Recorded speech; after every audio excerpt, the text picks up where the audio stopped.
Барлықтарыңызға сәлем, сіздермен бірге Дана Асқарқызы. Бүгінгі видеомда мен қазіргі кезде барлық адамдарға белгілі метилурацил өнімі туралы айтатын боламын. Метилурацил бұл көбінесе таблетка, мазь және де свеча түрінде бірнеше формалары бар. Бірінші метилурацил дегеніміз қандай өнім және сол туралы айта кетейін. Бұл метилурацил иммунитеттің қалыптасуына және де қабынулық процестерге қарсы әрекет ететін негізгі өнім болып табылады.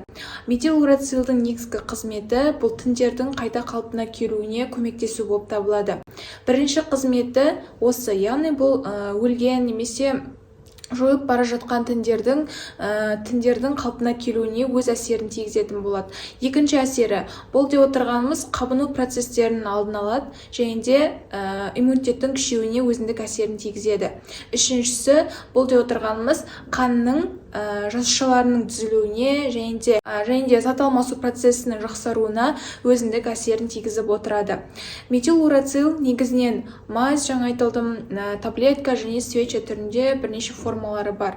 Бірінші, мазь түріндегі формасы 7-10 күннен 1 айға дейінгі аралықта қолдануға болады. Және де таблетка түріндегісін 3-4 аптаға дейін арнайы тағайындаулар бойынша қолдануға болады.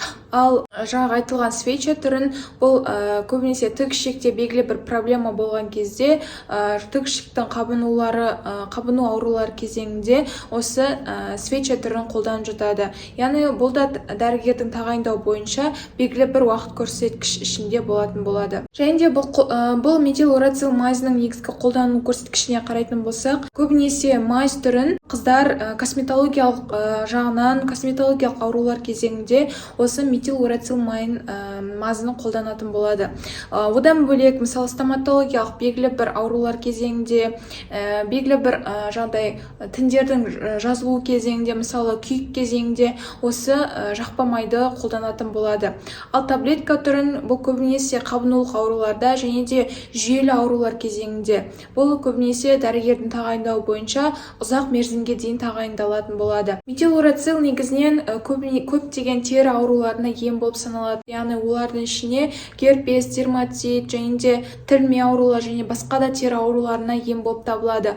Одан бөлек радиоактивтік сәулемен уланған кезде немесе күйген кезде осы метилурацил мазьын жаққан кезеңде бұл жақсы тез тіндердің жазылуына өз әсерін тигізіп отырады. Радиоактивті сәулемен уланған кезеңде ең бірінші болатын көрініс бұл көбінесе қан жасушаларының деңгейінің төмендеуі болады. Әсіресе лейкопения байқалатын болады. Уланулардың алдын алу мақсатында осы метилурацилды қолданатын болады. Одан бөлек ас қорыту жүйесінің, асқазан ішек жолдарының аурулар кезеңінде, әсіресе гепатит, панкреатит, уланулар, интоксикация кезеңінде осы метилурацилды таблетка түрінде тағайындауға болады. Жалпы метилурацил көптеген ауруларға ем деп айттым, және де косметологиялық процестердің ішінде әжімдердің тез кетуіне өз әсерін тигізеді. Сонымен қатар, мысалы, ерін құрғаған кезде осы мазьды жақатын болсақ, ерінің құрғауын алдын алатын болады. Бірақ та оны қолданған кезде оны жалап немесе сүртіп тастамау керек.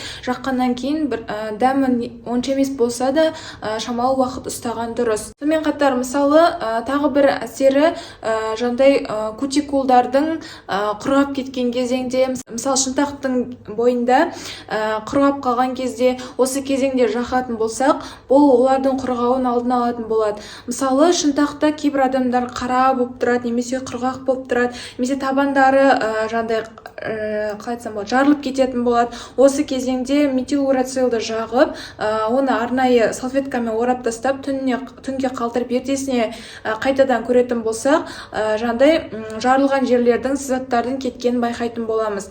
Осы әдісті 1 апта көлемінде қолданатын болсаңыздар, сіздердің терілеріңіз баланың терісінде жұмсақ болатын болады.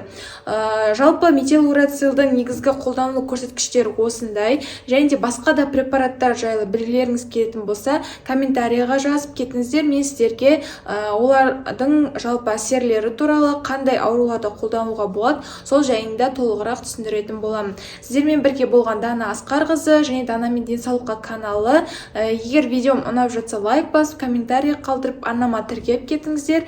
Сау болыңыздар, келесі видеоларда жүздескенше.